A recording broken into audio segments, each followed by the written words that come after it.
Hello friends, আজকে share করছি Andhra style বা সাউথ ইন্ডিয়ান স্টাইলের ভেজিটেবল পোলাও।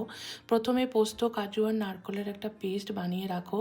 প্যানে তেল আর ঘি মিশিয়ে গরম হতে দাও। তাতে তেজপাতা, শাহি জিরা আর বাকি গোটা গরম মশলা দিয়ে একটু নেড়ে ছেড়ে তাতে কুচনো পেঁয়াজ, কাঁচা লঙ্কা দিয়ে আর কাজু দিয়ে 3-4 মিনিট ভেজে তাতে কুচনো পুদিনা আর ধনে পাতা দাও। আদা রসুন বাটা, নুন, হলুদ দিয়ে রান্না করো 4 থেকে 5 মিনিট। এবারে কেটে রাখা আলু, বিনস, গাজর আর কড়াইশুঁটি দিয়ে কিছুক্ষণ নাড়াচাড়া করে তাতে বেটে রাখা পোস্ত বাটা দিয়ে 2-3 মিনিট রান্না করো। এবারে তাতে কুচনো টমেটো দিয়ে আরেকটু নাড়াচাড়া করে আধ ঘন্টা ভিজিয়ে রাখা জল ঝরিয়ে রাখা বাসমতি চাল হালকা করে মিশিয়ে নিয়ে তাতে গরম জল দাও, যতটা চাল তার ঠিক দ্বিগুণ জল। এবারে 12 মিনিট ঢাকা দিয়ে রান্না করে সার্ভ করো পোলাও আর রায়তার সাথে। ভালো লাগলে লাইক করো, কমেন্ট করো, সাবস্ক্রাইব করতে ভুলো না।